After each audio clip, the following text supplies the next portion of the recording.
ऐसे कौन से 5 सब्जेक्ट हैं जो आप एनआईओएस में लेकर 10th क्लास को बहुत आसानी से पास कर सकते हो। कोई मेहनत की जरूरत नहीं है, बस दिमाग लगाना है और 10th क्लास को पास कर लेना है।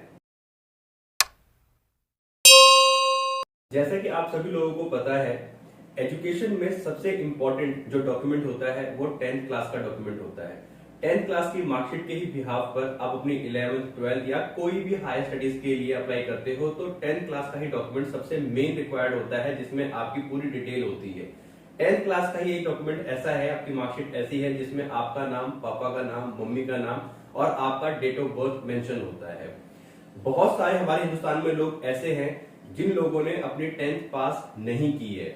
बहुत सारे हमारे स्टूडेंट ऐसे हैं जो बिलो देन एवरेज हैं। एवरेज स्टूडेंट की भी बात करता हूं, जो लोग ये सोचते हैं कि 10th को पास नहीं कर पाएंगे क्योंकि 10th के सब्जेक्ट बहुत टफ लगते हैं उनके लिए। तो मेरे दोस्तों, मेरी इस वीडियो में चाहे आप बस ड्राइवर हो, टैक्सी ड्राइवर हो, सब्जी बेचने वाले हो, दूध बेचने वाले हो, कोई भी इंसान जो चाहता है कि मैं 10th अपनी क्लास पास कर लूं ताकि मेरा लाइसेंस बन जाए, मेरा पासपोर्ट बन जाए, या जो भी अदर कोर्सेज आप करना चाहते हो 10th के बिहाफ पर, वो आप कर सको। इस वीडियो में मैं आप लोगों को बताने वाला हूं कि NIOS जो हमारा national institute of open schooling, जिसको आप ओपन स्कूल भी कहते हो, उसमें किस तरीके से आप 10th के लिए अप्लाई कर सकते हो अपने किसी भी काम को डिस्टर्ब किए बिना। यानी अगर आप कोई भी छोटी मोटी नौकरी करते हो, बड़ी नौकरी करते हो, बिजनेस करते हो, बिना उसको डिस्टर्ब किए अगर आप चाहते हो कि आप अपनी 10वीं पास कर लो, तो ओपन स्कूल में आपके पास ऑप्शन है कि आप फॉर्म फिलअप कर सकते हो। और क्या सब्जेक्ट आपको लेने चाहिए, कितने सब्जेक्ट आपको लेने चाहिए, और क्या वो इजी ट्रिक है जिसके बिहाफ पर आप 10th क्लास बहुत आसानी से पास कर सकते हो। आपको ज्यादा पढ़ाई की जरूरत भी नहीं है, बस आपको जरूरत है प्रॉपर नॉलेज की। वो क्या चीजें हैं वो मैं आपको इस वीडियो में बताने वाला हूं, तो बने रहिए हमारे साथ इस वीडियो में। मेरे साथ जसी, जो आपने लेके आया हुआ है एनआईओएस के बहुत सारे ऐसे रहस्य, बहुत सारे ऐसी बातें जो आप लोगों ने कभी नहीं जानी होगी। तो आइए शुरू करते हैं ये वीडियो। एनआईओएस के अंदर 10th क्लास पास करने के लिए आपको मिनिमम सब्जेक्ट लेने होते हैं 5, मैक्सिमम आप ले सकते हो 7। सबसे अच्छी बात यह है कि अगर आप एक्स्ट्रा सब्जेक्ट लेते हैं, यानी आपने टोटल सब्जेक्ट 6 ले लिए या 7 ले लिए, तो आपके पास 1 या 2 एक्स्ट्रा सब्जेक्ट आता है। इनमें आप कोई भी 5 सब्जेक्ट पास करो, आप पास माने जाओगे। इसमें कोई ऐसा नहीं है कि जो एडिशनल है उसको एडिशनल ही काउंट किया जाएगा। इसमें सारे ही मेन सब्जेक्ट है, बस आपको टोटल 5 सब्जेक्ट पास करने होते हैं। अब वो 5 सब्जेक्ट आप ऐसे कौन से ले सकते हो जिससे आप अपनी 10th क्लास बिना ज्यादा मेहनत किए पास कर सकते हो। मेहनत करना जरूरी है, लेकिन अगर आपके पास टाइम नहीं है और आपको लगता है कि 10th क्लास को आपको पास करना है लेकिन आप इतना पढ़ नहीं सकते या आपको समझ में नहीं आता, तो ऐसे कौन से सब्जेक्ट आपको लेने हैं वो आपको मैं बताता हूं। लेकिन इससे पहले मैं आपको बताता हूं कि इसमें करना क्या है। आपको जब एडमिशन लेना है तो आपको ये ध्यान रखना है कि 2 तो आपको लैंग्वेज रखनी है, एक हो गया हिंदी, एक हो गया इंग्लिश, या जो भी आपको लैंग्वेज इजी लगती है वो आप ले सकते हो। इसके बाद आपको 4 सब्जेक्ट वो लेने हैं जो मैं आपको बताने वाला हूं। ये 4 सब्जेक्ट आपके सिर्फ 10th पास करने के लिए काम आएंगे, लेकिन अगर आपको 11th में कुछ ऐसे स्ट्रीम लेनी है जैसे कॉमर्स लेनी है या साइंस लेनी है तो ये काम नहीं आएंगे आपको। पहले आपको बता देता हूं मैं ये।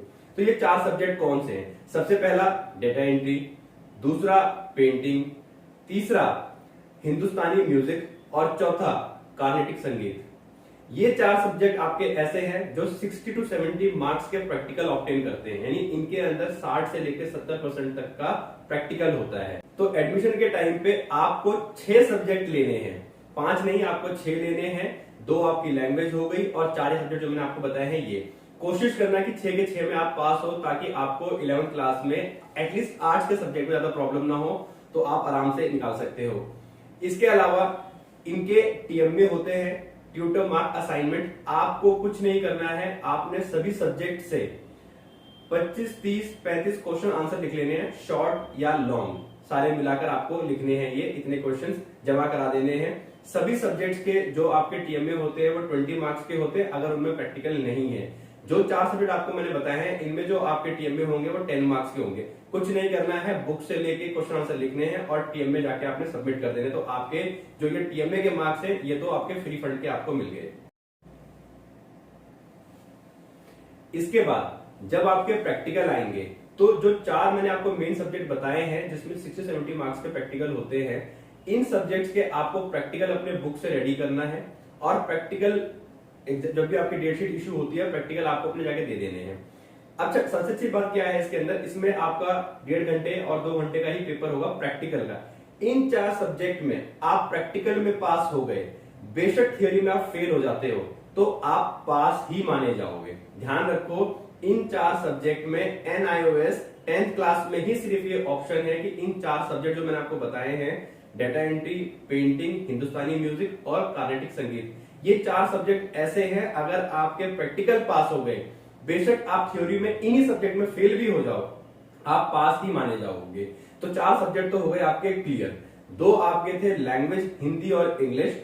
इनमें से कोई एक आपको पास करना है, जो मैं जानता हूं कि आप बड़ी आसानी से पास कर लोगे। अगर दोनों पास हो जाते हैं तो वेल एंड गुड है, कोई इन दोनों में से एक भी पास हो गया हिंदी इंग्लिश में से, तो भी आप पास ही माने जाओगे। तो दोस्तों, इस तरीके से कोई भी इंसान जो थोड़ा बहुत भी पढ़ना जानता है वो आराम से 10वीं अपनी पास कर सकता है। एक चीज और मैं आपको इसमें कहना चाहूंगा, ये मत सोचना कि जो मैंने आपको बताया हुआ है इससे आपको पढ़ना नहीं है। दोस्तों, पढ़ाई बहुत जरूरी है, पढ़ाई कभी रुकनी नहीं चाहिए और जीवन में सफलताएं भी पाने के लिए आपको मेहनत करनी पड़ेगी। तो ध्यान रखना कि ये जो मेरा वीडियो है ये सिर्फ और सिर्फ आपको हेल्प करने के लिए है। मैं ये नहीं कहता कि पढ़ाई नहीं करनी या पढ़ाई पे बिल्कुल ध्यान मत देना। पढ़ना बहुत जरूरी है दोस्तों, क्योंकि आगे बढ़ना है तो पढ़ना है।